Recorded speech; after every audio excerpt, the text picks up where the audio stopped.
กับทักทายสบายดีพี่น้องปะวันนี้เดินทางถึงพ้นเลยพี่น้องมากับลูกสาวก็ก่อนละโอเคพี่น้องเดินทางเสียงดังๆนี่ล่มเลยพี่น้องขี่รถจักรล่มเลย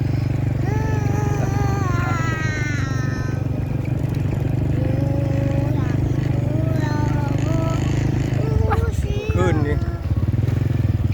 มันล่มแห้งหลายกระต๊อบจนจะปีนพี่น้องเลย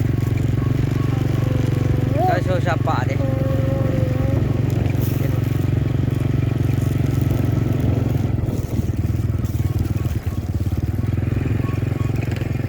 คนมึงจะตะโกนทางหลังฝนจะตกไหลหลังคึมฝนนี่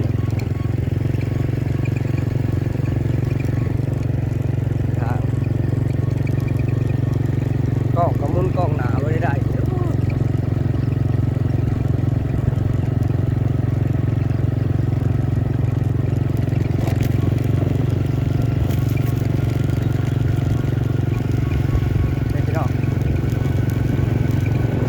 ออกมาแต่บ้านผมเงาอย่างเมื่อบ้านเขาเองเลยตาจะอ่อนเขาไปหน่อย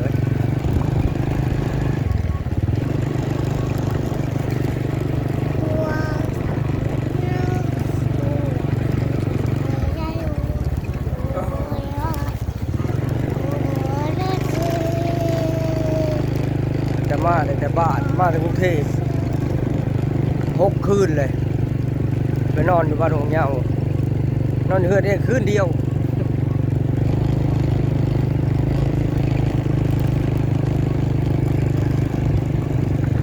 เห็นลงโง่กระบอกไปนอนไปเห็นไปจับถ้าบอกให้ก็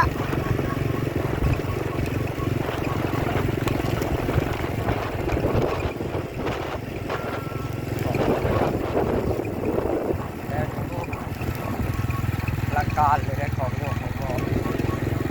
โอ้ยคน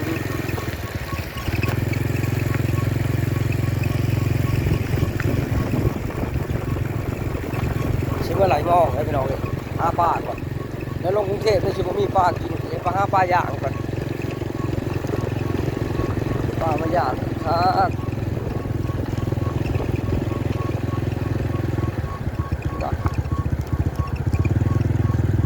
เมื่อวานนี้ว่าฉันมีมองหน่อยเรียบร้อยเลยนะเมื่อวานมองหน่อยเขาไปใช้ได้ลายเลยทุกคนโอเค